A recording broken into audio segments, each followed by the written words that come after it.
Let's understand money in the simplest way possible. Episode 2. So, in the last video, we understood that when you buy a share, you become a small owner of a company. But the real question is, company अपना share public को क्यों देती है? हर company का गोल होता है grow करना, और अब ग्रोथ के लिए कंपनी को पैसा चाहिए होता है, जैसे एक्सपेंशन के लिए, न्यू न्यू प्रोजेक्ट्स के लिए, बड़ी बड़ी मशीन्स के लिए या बिजनेस को स्केल करने के लिए। अब कंपनी के पास दो तरीके होते हैं पैसे को रेज करने के। पहला, लोन लेना।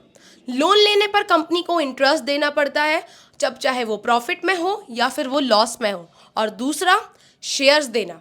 यहाँ कंपनी अपनी ओनरशिप का एक छोटा सा पार्ट पब्लिक को यानी हमें ऑफर करती है। जब कोई कंपनी मार्केट में पहली बार पब्लिक को अपने शेयर ऑफर करती है तो इसे हम आईपीओ बोलते हैं, यानी इनिशियल पब्लिक ऑफरिंग।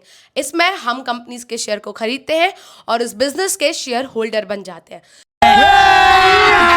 अभी मजा आएगा ना भिड़ो। सो इन सिंपल टर्म्स, कंपनी सिर्फ पैसा रेज नहीं कर रही होती, बल्कि वो लोगों को बिजनेस पार्टनर बना रही है। क्या बात कर रहे हैं? अब कंपनी का ग्रोथ और रिस्क दोनों इन्वेस्टर्स के साथ शेयर होता है, इसलिए कंपनी लोन की बजाय शेयर प्रेफर करती है, क्योंकि उन्हें फिक्स्ड इंटरेस्ट का प्रेशर नहीं होता। बात तो सही है। आईपीओ के बाद ये शेयर्स स्टॉक एक्सचेंजेस पर लिस्ट हो जाते हैं, जहां लोग इन्हें बाय और सेल करते हैं।